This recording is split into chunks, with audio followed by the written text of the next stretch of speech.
Un verdadero terremoto es el que ha vivido el CERVEL en los últimos días tras la renuncia de Juan Emilio Cheire a la presidencia del Consejo Directivo.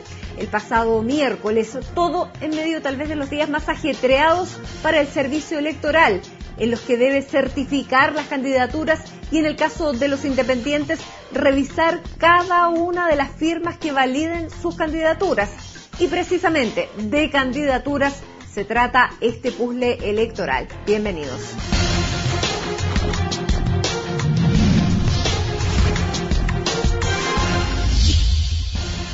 Hola Claudio, ¿cómo estás? Bienvenido.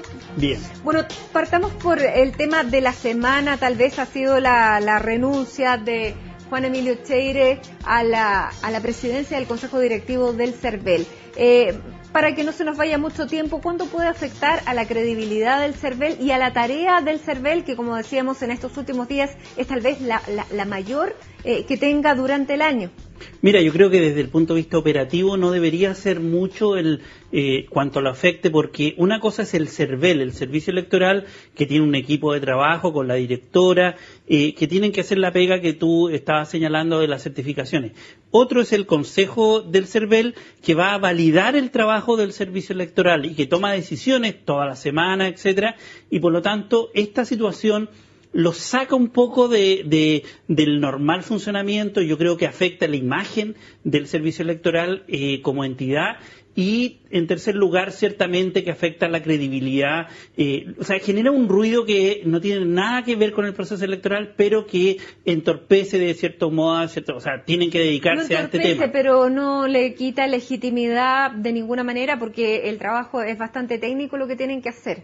Sí, yo creo que efectivamente hay que distinguir entre el servicio electoral propiamente tal, el staff, y el consejo. Y acá lo que se está poniendo en cuestión es el consejo y a un consejero. Por lo tanto, no si es que el tema no sigue. Ahora, si continúa durante el próximo mes, ciertamente que el trabajo del consejo, que debería estar dedicado a lo que tú señalabas, de certificar que el proceso funcione bien, se ve entorpecido, se gasta tiempo innecesariamente en cosas que no tienen nada que ver, porque y eso lo afecta. Porque el miércoles se gastaron más de 6 horas en una reunión que básicamente se trató la renuncia de Juan Emilio Cheire a la presidencia del Consejo. Ahora, Juan Emilio Cheire no solamente enfrenta este cuestionamiento, que es un cuestionamiento más de carácter ético, moral, sino que también estaría enfrentando otros cuestionamientos más de carácter procesal en el tema caravana de la muerte, así que vamos a ver cómo sigue en ese sentido ese aspecto judicial. Y yo creo que agregaría desde el punto de vista internacional, que es importante, o sea, las elecciones son un momento que afecta a la credibilidad internacional, y ahí yo creo que también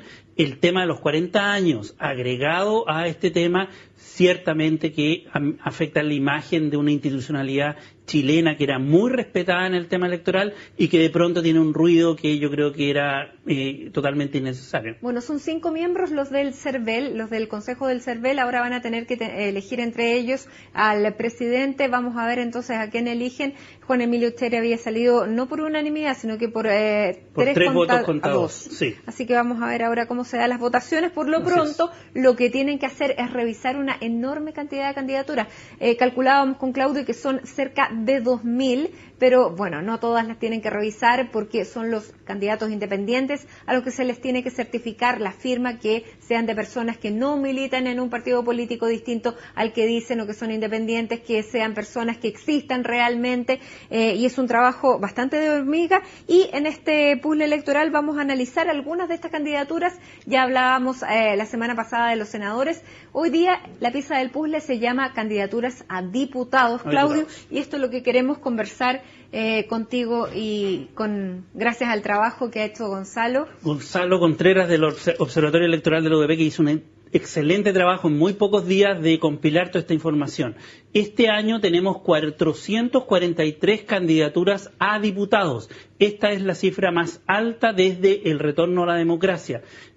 Muy similar a lo que fue el año 97, que fue un año bien particular porque hubo mucha candidatura y mucha dispersión además. Pero este año la otra característica es que vienen muchas listas. Por lo tanto, la suma de muchas candidaturas y muchas listas va a hacer que el voto, cuando tú lo veas, va a tener mucha oferta política muy distinta, y eso yo creo que va a ser la noticia de este año respecto de los diputados. Ahora, de 429 a 443, claro, no hay tanta diferencia. Tal vez del 2005 se dio un salto fundamental y a partir de eso es que se están aumentando el número de candidatos. Ahora, esta dispersión hace que aumente el número de candidaturas. ¿Cómo les va a ir con esta dispersión? Yo creo que no tan bien, porque como el sistema es binominal, es decir, solo las dos mejores listas y los dos candidatos de las mejores listas van a ir a ocupar los escaños, eso quiere decir que muchos independientes, muchos que van por fuera y muchas candidaturas pequeñas tienen muy pocas chances de llegar a ocupar el escaño. Por lo tanto, seguramente vamos a ver bastante continuidad respecto de lo que ha sido en el pasado, que es lo que vamos a ver un poco más adelante. Sí, porque ¿quiénes son estos 443? Aquí los tenemos. Son 359 hombres contra 84 mujeres. 19% de los candidatos son mujeres. Por lo menos son un poquito más que para los candidatos a alcalde de las elecciones municipales, pero un 19% es bastante poco y la cifra se ve, aún en la cifra total, se ve bastante abrumador. Eso es lo primero. Y después vamos a ver que los principales partidos que tienen más posibilidades de resultar electos llevan menos cantidad de mujeres. Por lo tanto... ¿Somos menos atractivas, Claudio, las mujeres? No, y esa es la paradoja. ¿Por qué? Porque las candidatas mujeres, la elegibilidad, o sea, las candidatas que se presentan, la elegibilidad es mucho mayor que un hombre. Es decir, si tú presentas a una mujer, la probabilidad que gane en iguales condiciones con un hombre es mayor. Y por lo tanto, yo creo que los partidos se están disparando en los pies respecto de eso, pero eso se explica por financiamiento, por machismo, por una serie de circunstancias. Pero esa cifra, 19% de candidatas, es muy baja, porque eso va a bajar significativamente la cantidad de mujeres en el Congreso el próximo año.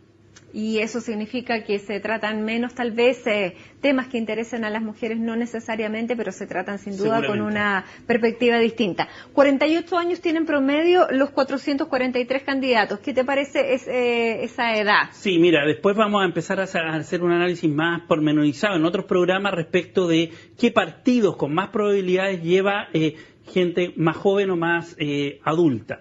¿Qué está pasando ahí? Seguramente los más jóvenes van en partidos nacientes, el PRO, el Partido de Igualdad, seguramente están ahí aglutinados. El Partido Comunista, que no tiene nada naciente, lleva a las más jóvenes. El Partido Comunista también, que lleva a candidaturas muy jóvenes, pero ¿qué quiere decir esto? Que 48 años a nivel latinoamericano es bastante edad promedio, pero seguramente vamos a después ver que los que van a la reelección van a ser un alto porcentaje y ellos tienen mayor edad que el resto. Son este 77% de diputados que buscan la reelección, que me parece una cifra dramática. Así es. Vamos a ver después un poquito más adelante que el 77% es una cifra histórica que se ha mantenido en el tiempo y es altísima, es decir, casi el 80% de los diputados están buscando su reelección. ¿Y cómo les va a los diputados que buscan su reelección? Le va excelente, es decir, hay que ser muy malo para no resultar reelecto. El 80% resulta reelecto, por lo tanto, la probabilidad de que cambie el escenario es muy baja.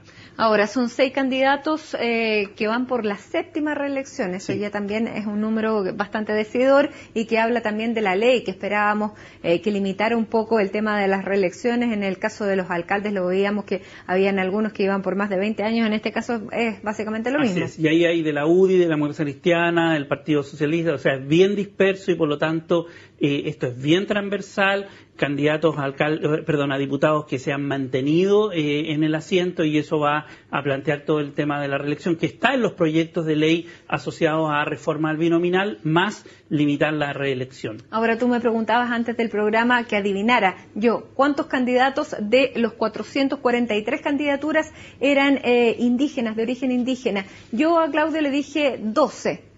Me equivoqué. ¿Cuántos son? Bueno, lo que hicimos fue ver a partir de los apellidos, vamos a tener que confirmar estas cifras de los apellidos, si son de origen indígena o no. Solo 7 candidaturas, es decir, el 1,5% son de procedencia con apellido indígena. Eso de Aymara, Rapa Nui y Mapuche. ¿Eso qué significa? Que estamos muy sobre representados en materia de candidaturas indígenas en el caso de diputados. En candidaturas indígenas, en candidaturas de mujeres, candidaturas femeninas y en candidaturas nuevas, las caras nuevas, que siempre se está hablando de la renovación de la política. Con este 77% que busca la reelección, claramente no se estaría dando. Ahora, ¿cuáles son las candidaturas por lista? Gonzalo hizo este esquema. Y en la alianza, bueno, de las candidaturas hay 120, de la nueva mayoría 117. El binominal los reparte entre los dos básicamente el mismo número. Así es. Ahí, ¿qué es lo la primera conclusión que se saca de eso? Es que primero llevamos muchas listas. Generalmente de la elección pasada solo hubo 4 listas. Ahora llevamos 7 listas más los independientes y por lo tanto eso realmente es un aumento, es dispersión y la dispersión está en la izquierda. Eso es importante decirlo. ¿Por qué? Porque Vamos a decirlo luego de la pausa. Okay. Hacemos una pausa, una muy breve pausa aquí en Puzzle Electoral, ya regresamos. Estamos de regreso, esto es Puzzle Electoral junto a Claudio Fuentes. Estamos analizando cómo se están componiendo las listas y cómo se están componiendo los candidatos a diputados para esta elección ya del 17 de noviembre. Vemos que hay poca renovación, que no hay mujeres, que no hay casi representantes indígenas y ahora estábamos viendo las candidaturas por lista. La alianza y la nueva mayoría se llevan la mayor parte de los candidatos y el resto veíamos con Claudio que era pura dispersión. ¿Qué significa la dispersión? La dispersión significa que no favorece a Michelle Bachelet, principalmente porque el voto humanista, Nueva Constitución, que el Partido de Igualdad, Revolución Democrática y si quieres Chile Cambia, el PRO, llevan distintas candidaturas o no están claramente definidos por alguna y eso significa que es más probable que haya segunda vuelta porque se dispersa el voto más de izquierda.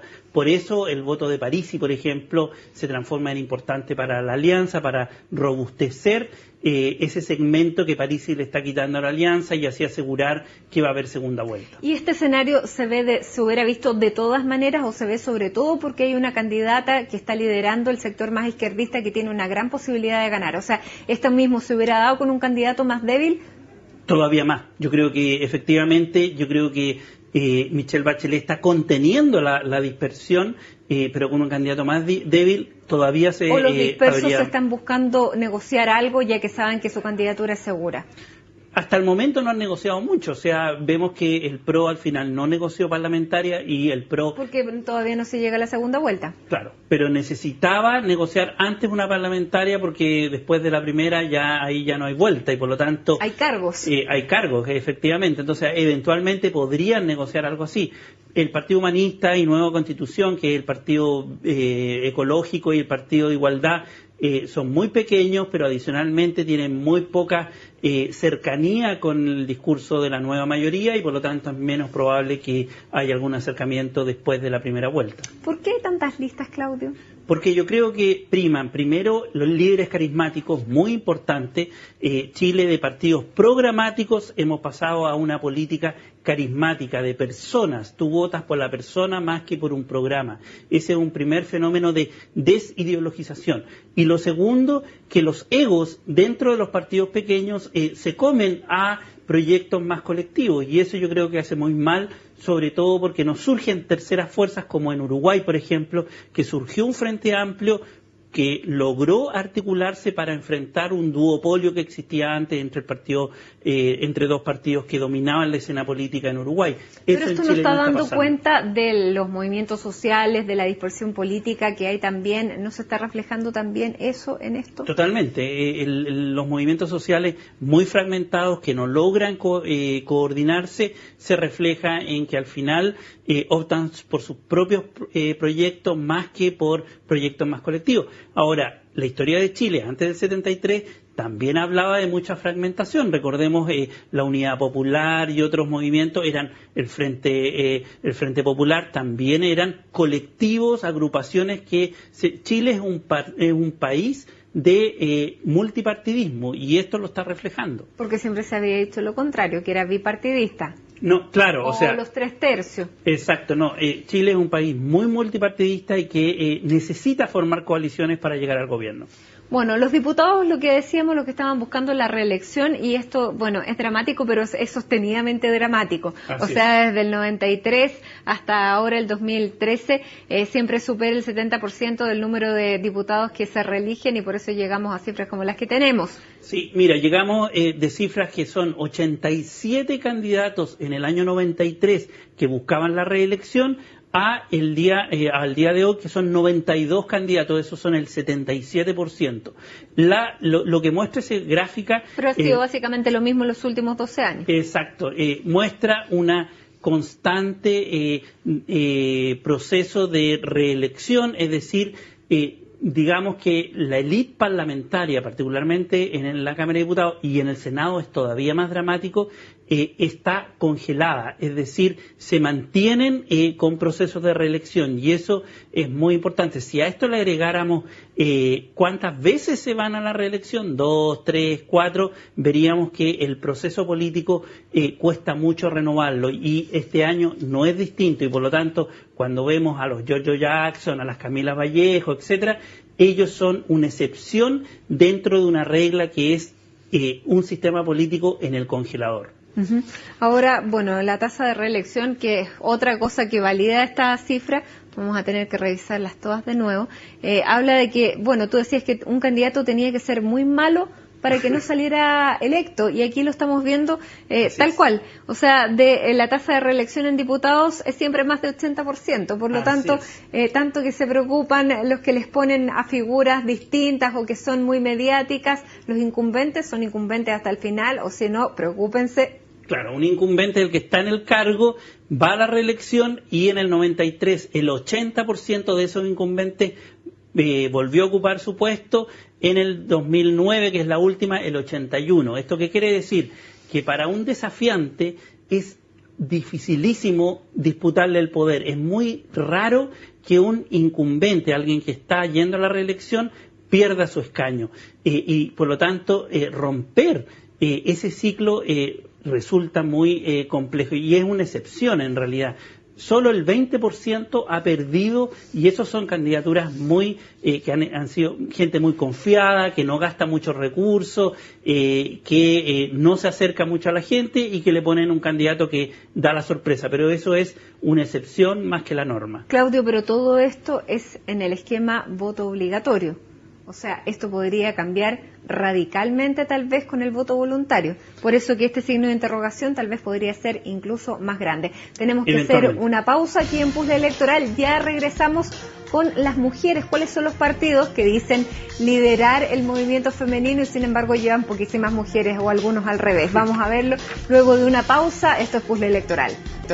Esto es Puzzle Electoral. Junto a Claudio Fuentes seguimos revisando las candidaturas a diputado, y estábamos viendo la tasa de reelección, que más del 80% de los candidatos que se presentan y que va a la reelección sale.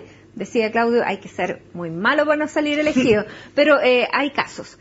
Y yo te lo preguntaba, que este escenario podría ser radicalmente distinto este año con el voto voluntario, la inscripción automática y el voto voluntario, y es lo que veíamos un poco en la elección pasada, del año pasado, en la elección municipal, donde muchos incumbentes, grandes incumbentes, podemos recordar a Cristian Lavé en la comuna de Providencia, el alcalde de Providencia, el alcalde de Santiago, Pablo Salaquet, que eran incumbentes, que tenían muchos recursos, que probablemente daban la carrera por ganada y la perdieron. ¿Podrá pasar lo mismo en este caso? Eventualmente sí. Ahora, cuesta que suceda por varias razones. Primero, porque los incumbentes en general tienen las redes montadas.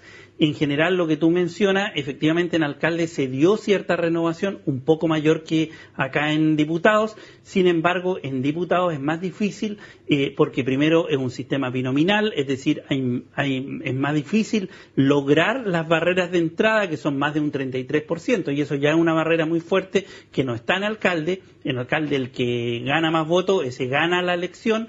Y en segundo lugar, los incumbentes tienen redes montadas que con recursos por lo menos obtienen los mínimos para llegar, y por lo tanto eso es un fuerte aliciente para mantener el statu quo. ¿En el caso de los senadores podría darse el mismo escenario? Sí, en el senadores ahora lo que está pasando es que hay bastante renovación de algunas circunscripciones, es decir, candidatos nuevos, no solo incumbentes, sino que hay parejas nuevas en el fondo, Y como sabemos... Y una gran movilidad, porque se están llevando candidatos que no han sido nunca de la zona, que tal vez ni la conocen. Exacto. Había uno que decía, va a tener que buscar en Google Maps dónde queda la Plaza de Armas, y probablemente son muy conocidos y les puede ir muy bien, ¿o no? Sí, no, efectivamente, yo creo que tú colocas un punto muy importante. El voto voluntario va a colocar más incertidumbre. Sin embargo, lo que pasa acá es que es difícil que haya muchos doblajes, por ejemplo, como se especula.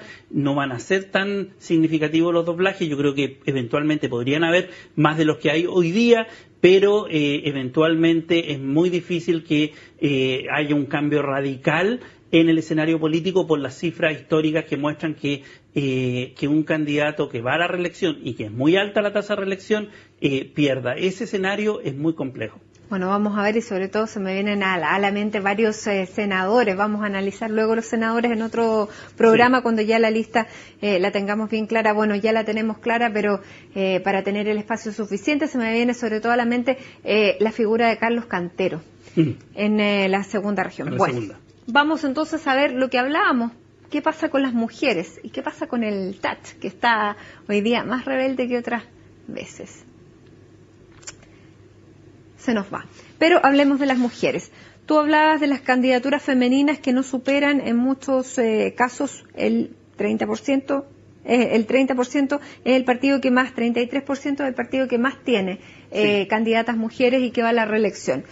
Aquí te paso la ficha mientras yo trato de que en la pantalla se vea reflejado. Mira, acá es importante señalar lo siguiente. Hay partidos pequeños como el Partido Comunista, como el PRI y el Partido Igualdad, que llevan poquitos candidatos. Por ejemplo, el Partido Comunista lleva 10 candidatos. Ahí está. Pero de los cuales del Partido Comunista lleva poquitos candidatos, pero lleva 3 mujeres de candidatas, por lo tanto es el 33%, pero en un universo que es pequeño, por lo tanto se notan más las mujeres en un universo pequeño. El PRI lleva un 32%, que son 8 candidatas en un universo también relativamente pequeño, y el Partido de Igualdad 3 candidatas también en un universo pequeño. Ahora Renovación Nacional es el que lleva más candidatas mujeres. De los partidos grandes, el número. Exacto, de los partidos grandes, Renovación Nacional es el partido que lleva más candidatas, un 27% de sus candidatas son mujeres. Le sigue el Partido Socialista con 7 de 20 y tantos candidatos